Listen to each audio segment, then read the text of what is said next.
Bismillahirrahmanirrahim. Assalamualaikum warahmatullahi wabarakatuh. Perkenalkan, nama saya Yesti Triputri dari Program Studi Pendidikan Jasmani Universitas 19 September Palaka. Baik, di sini saya akan menjelaskan apa itu kesehatan lingkungan, apa itu UKS, yang itu pada mata kuliah pendidikan kesehatan sekolah, yang dimana kita terlebih dahulu perlu mengetahui apa itu kesehatan lingkungan dan apa itu UKS. Baik, di sini kesehatan lingkungan itu adalah kondisi di mana lingkungan fisik, sosial, dan budaya itu di sekitar kita itu mendukung kehidupan yang sehat dan aman. Dengan adanya hal ini itu mencakup berbagai aspek seperti kualitas udara, air, tanah, sanitasi, serta pengelolaan limbah yang memadai. Di sini juga itu kesehatan mencakup upaya untuk mengurangi atau menghilangkan faktor-faktor yang dapat menimbulkan di mana risiko seperti polusi, penyakit yang ditularkan melalui lingkungan, atau bahaya lainnya yang terkait dengan kerusakan ekosistem dan perubahan lingkungan. Di sini juga kesehatan lingkungan secara keseluruhan itu merujuk pada interaksi antara lingkungan, budaya, dan kesehatan manusia. Ini mencakup upaya untuk menciptakan, memelihara, dan meningkatkan kondisi lingkungan yang mendukung agar kesehatan individu masyarakat dan kesehatan lingkungan itu melibatkan berbagai faktor seperti kualitas pengelolaan limbah dan sanitasi yang memadai, yang dimana pada secara umum kesehatan lingkungan itu bertujuan untuk mengurangi dampak buruk yang dapat ditimbulkan oleh polusi, pencemaran, dan kerusakan lingkungan terhadap kesehatan, dan hal ini cukup untuk agar upaya pencegahan dan penanggulangan penyakit yang disebabkan atau diperburuk oleh faktor lingkungan itu seperti penyakit yang ditularkan melalui air, vektor penyakit, dan masalah kesehatan terkait perubahan iklim, di mana kesehatan lingkungan juga itu melibatkan upaya untuk menciptakan lingkungan yang aman, nyaman, dan dapat mendukung hidup yang baik bagi manusia. Dengan demikian itu kesehatan lingkungan adalah suatu pendekatan yang holistik untuk menjaga keseimbangan antara manusia dan lingkungan sekitarnya, dan demi terciptanya kehidupan yang sehat dan berkelanjutan. Baik, di sini ada beberapa menurut para ahli yang mendefinisikan apa itu kesehatan lingkungan. Yang pertama itu ada World Health Organization yang biasa disebut WHO. Di sini itu mendefinisikan kesehatan lingkungan sebagai semua aspek dari lingkungan fisik yang mengaruhi kesehatan manusia. Ini mencakup kualitas udara, air, makanan, serta kondisi tempat tinggal dan kerja yang dapat mempengaruhi kesehatan fisik dan mental manusia. Yang kedua itu ada pendapat dari Noto Atmojo tahun 2023. Di sini dia berpendapat kesehatan lingkungan adalah bagian dari kesehatan masyarakat yang berfokus pada interaksi antara faktor fisik, kimia, biologi, serta dalam lingkungan yang dapat mempengaruhi kesehatan manusia. Hal ini mencakup berbagai faktor seperti pencemaran udara, air, tanah, serta sanitasi. Yang dimana itu kemudian itu ada pendapat Mardiki pada tahun 2009, yang dimana dia menyatakan bahwa kesehatan lingkungan adalah usaha untuk memelihara dan meningkatkan kualitas lingkungan, yang dimana agar dapat mengurangi dan menghindari dampak negatif terhadap kesehatan manusia, yang berfokus lebih pada pengendalian faktor lingkungan yang dapat memengaruhi kualitas hidup manusia seperti polusi dan sanitasi yang buruk. Baik, kesehatan lingkungan itu memiliki tujuan yang dimana untuk menciptakan kondisi lingkungan yang mendukung kesehatan manusia dan mencegah penyakit atau masalah kesehatan yang disebabkan oleh faktor lingkungan. Secara lebih rinci, tujuan utama kesehatan lingkungan itu meliputi beberapa faktor. Yang pertama itu ada meningkatkan kualitas hidup, yang dimana menyediakan lingkungan yang sehat dan aman bagi manusia agar dapat hidup dengan kualitas hidup yang lebih baik, bebas dari penyakit yang disebabkan oleh pencemaran atau kerusakan lingkungan. Dan faktor yang kedua itu, atau tujuan yang kedua itu adalah mencegah penyakit yang terkait dengan lingkungan, yang dimana mengurangi atau menghilangkan faktor resiko yang dimana dapat menyebabkan penyakit seperti polusi udara, air yang tercemar, sanitasi yang buruk, dan pengelolaan limbah yang tidak memadai. Selanjutnya itu ada poin ketiga, yang dimana melindungi sumber daya manusia, sumber daya alam, maksudnya sumber daya alam, yang dimana menjaga keberlanjutan ekosistem dan sumber daya alam yang mendukung kelangsungan hidup manusia dan makhluk hidup lainnya. Ini juga termaksud perlindungan terhadap keanekaragaman hayati yang berperan penting dalam kesehatan manusia. Yang keempat itu ada meningkatkan kesadaran masyarakat tentang lingkungan, yang mana mendorong masyarakat untuk lebih dan akan pentingnya menjaga kebersihan dan kelestarian lingkungan, serta mengedukasi mereka bagaimana dampak kesehatan dari kerusakan lingkungan tersebut.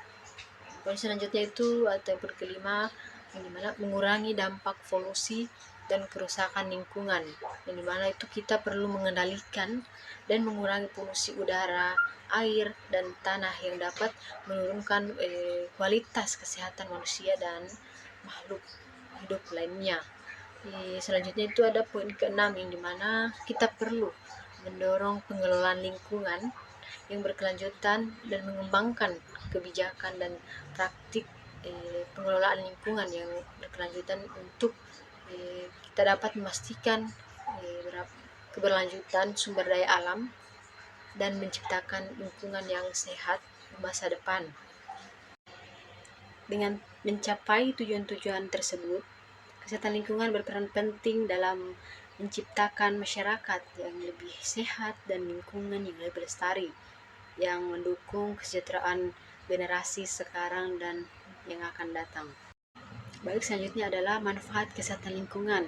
Kesehatan lingkungan itu sangat penting untuk menciptakan masyarakat yang sehat dan berkelanjutan. Di sini itu ada beberapa manfaat utama dari kesehatan lingkungan, antara pertama itu meningkatkan kualitas kesehatan masyarakat dengan pengelolaan lingkungan yang baik, seperti pengendalian polusi udara, sanitasi yang layak, dan pengelolaan air bersih. Di sini juga masyarakat dapat terhindar dari berbagai penyakit yang berkaitan dengan faktor lingkungan, seperti penyakit pernapasan, diare, dan penyakit kulit, yang dimana itu kulit. Yang kedua itu mencegah penyakit menular dan tidak menular, di mana lingkungan yang bersih dan sehat dapat mengurangi risiko penyebaran penyakit menular seperti yang ditularkan melalui air atau vektor, misalnya nyamuk.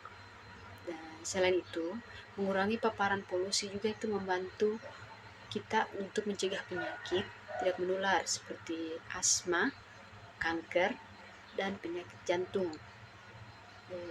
Ketiga itu meningkatkan kualitas hidup dengan memiliki lingkungan yang bersih, aman, dan sehat, yang dimana masyarakat juga dapat menikmati kehidupan yang lebih baik dengan kualitas udara, air, dan sanitasi yang lebih baik, yang pada gilirannya itu mendukung aktivitas sehari-hari dan produktivitas.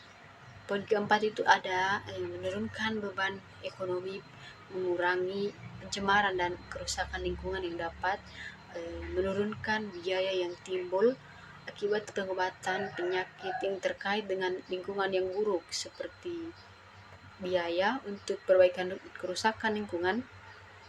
Ini juga dapat mengurangi beban yang terkait dengan penyakit dan kecacatan tersebut.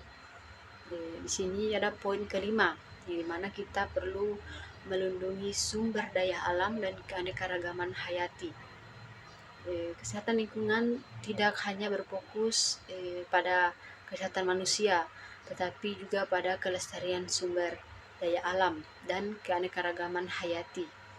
Dengan kita menjaga keseimbangan ekosistem, kita dapat memastikan bahwa daya alam yang mendukung itu jadi kehidupan manusia tetap tersedia untuk generasi yang akan datang.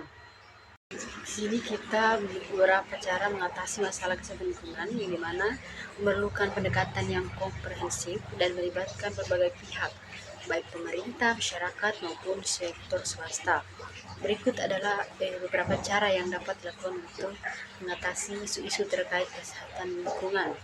Yang pertama itu ada pengelolaan dan pengendalian polusi, di mana dapat mengurangi polusi udara, seperti menjaga kualitas udara dengan mengurangi emisi kendaraan bermotor, penggunaan energi terbarukan, serta pengelolaan limbah industri secara tepat, di mana mengurangi polusi air, menjaga kualitas air dengan memastikan sanitasi yang baik, pengelolaan limbah domestik dan industri, serta perlindungan terhadap sumber daya air seperti sungai dan danau dari pencemaran. Pengelolaan limbah, di mana itu meningkatkan sistem pengelolaan sampah dan limbah berbahaya dengan cara daur ulang, pengomposan, dan pembuangan sampah yang aman.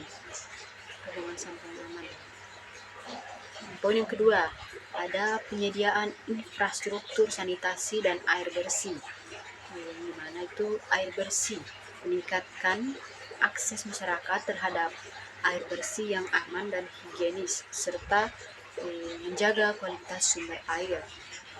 Di sini ada sanitasi yang layak, di mana kita memastikan setiap rumah tangga memiliki akses ke fasilitas sanitasi yang baik seperti jamban sehat yang tidak mencemar lingkungan dan mengurangi dampak pencemaran oleh limbah domestik. Poin ketiga, ada edukasi dan penyuluhan kepada masyarakat. Itu peningkatan kesadaran lingkungan, di mana mendidik masyarakat tentang pentingnya untuk menjaga kebersihan lingkungan, penggunaan air yang efisien, dan pengelolaan sampah, serta dampak dari polusi terhadap kesehatan. Selanjutnya itu ada kampanye pengurangan penggunaan plastik, di mana kita mengedukasi masyarakat tentang pentingnya kita untuk mengurangi penggunaan plastik sekali pakai dan mendorong penggunaan bahan yang lebih ramah lingkungan. Dan yang keempat, penerapan kebijakan lingkungan yang ketat. Yang pertama itu ada regulasi yang tegas, di mana pemerintah harus menetapkan dan menegakkan regulasi yang ketat mengenai pencemaran udara, pengelolaan limbah, serta perlindungan terhadap sumber daya alam. Poin kedua di sini adalah peningkatan pengawasan, di mana perlu melakukan sebuah pengawasan yang efektif terhadap kegiatan industri, pembangunan, serta sektor lain yang berpotensi mencemari lingkungan. Yang kelima itu ada pengurangan dan pengelolaan risiko perubahan iklim. Adaptasi terhadap perubahan iklim, di mana menyusun kebijakan dan langkah-langkah mitigasi yang dimana bertujuan untuk mengurangi dampak perubahan iklim terhadap kesehatan masyarakat, serta peningkatan ketahanan terhadap bencana alam dan pengendalian penyakit yang dipengaruhi oleh iklim tersebut. Selanjutnya itu ada penanaman pohon dan penghijauan, yang dimana itu kita perlu meningkatkan ruang terbuka hijau untuk menanam pohon untuk menyerap polusi udara dan mengurangi dampak perubahan iklim tersebut. Yang keenam itu ada penerapan teknologi ramah lingkungan, yang dimana teknologi hijau yaitu mendorong penggunaan teknologi ramah lingkungan dalam sektor industri, transportasi, dan energi, serta energi terbarukan, matahari, angin, serta transportasi yang ramah lingkungan. UKS adalah singkatan dari Usaha Kesehatan Sekolah. UKS merujuk pada program yang diterapkan di sekolah untuk menjaga dan meningkatkan kesehatan fisik, mental, serta sosial siswa, tenaga pengajar, dan seluruh anggota sekolah. Program UKS ini mencakup berbagai kegiatan seperti pemeriksaan kesehatan, penyuluhan tentang pola hidup sehat, pemberian imunisasi, serta penanganan pertolongan pertama dalam situasi darurat. Tujuan UKS adalah untuk menciptakan lingkungan sekolah yang sehat, mendukung tercapainya perkembangan optimal siswa, serta mengurangi angka penyakit atau masalah kesehatan yang dapat mengganggu proses belajar mengajar. Untuk menciptakan lingkungan sekolah yang sehat dan mendukung kesehatan siswa serta seluruh anggota sekolah. Baik, adapun tujuan lebih spesifik guys, kita bahas pada kali ini. Yang pertama itu ada meningkatkan kesehatan siswa, di mana kita perlu menjaga dan meningkatkan kesehatan fisik, mental, dan sosial siswa agar mereka dapat tumbuh dan berkembang secara optimal. Yang kedua itu ada pencegahan penyakit, mengurangi angka kejadian penyakit, baik itu penyakit menular maupun tidak menular, dengan cara pemberian penyuluhan dan pengelolaan lingkungan yang sehat. Yang ketiga, memberikan pelayanan kesehatan dasar kepada siswa seperti pemeriksaan kesehatan rutin, pengobatan ringan, serta pertolongan pertama pada kecelakaan. Yang keempat itu meningkatkan kesadaran kesehatan, yang dimana kita perlu meningkatkan kesadaran siswa, guru, dan seluruh warga sekolah tentang pentingnya menjaga kesehatan melalui edukasi dan informasi mengenai gaya hidup sehat. Yang kelima, kita perlu menciptakan lingkungan yang sehat, mewujudkan sekolah yang bersih, nyaman, dan aman dari berbagai faktor yang dapat membahayakan kesehatan baik fisik maupun mental. Yang keenam, mendukung proses belajar mengajar, di mana kita menciptakan kondisi yang memungkinkan siswa untuk dapat belajar secara optimal, karena kesehatan yang baik berpengaruh langsung terhadap prestasi akademik. Secara keseluruhan, tujuan dari UKS adalah untuk mendukung tercapainya kualitas hidup yang lebih baik melalui kesehatan yang optimal dan di lingkungan sekolah. Di sini UKS memiliki manfaat yang sangat penting untuk mendukung terciptanya lingkungan sekolah yang sehat dan menunjang perkembangan siswa secara fisik dan mental. Langsung saja, ini ada yang pertama, meningkatkan kesehatan siswa.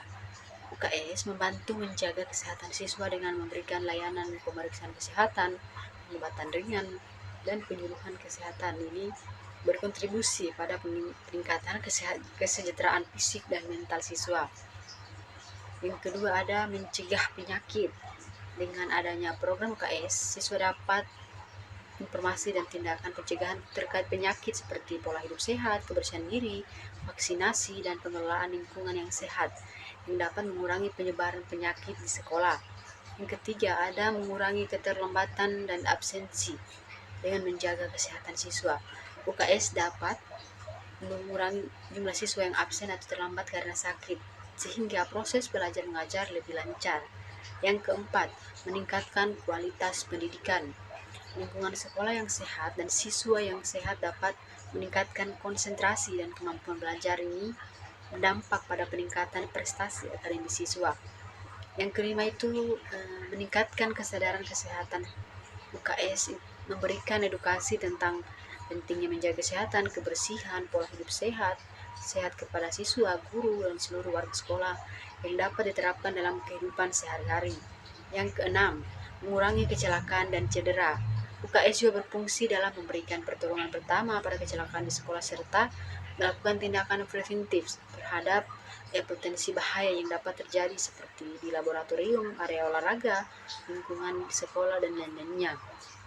Yang ketujuh, meningkatkan kerjasama antara sekolah, masyarakat. Program UKS melibatkan kerjasama antara pihak sekolah, tenaga medis, orang tua, dan masyarakat sekitar dalam menciptakan lingkungan sehat untuk mendukung perkembangan anak.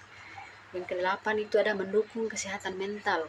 Selain fisik, UKS juga turut mendukung kesehatan mental siswa dengan memberikan penyuluhan tentang stres, kecemasan, atau masalah emosional, serta menyediakan layanan konseling. Secara keseluruhan dari manfaat UKS itu sangat besar dalam menciptakan sekolah yang tidak hanya mendidik siswa secara akademik, tetapi juga mengutamakan kesehatan dan kesejahteraan mereka.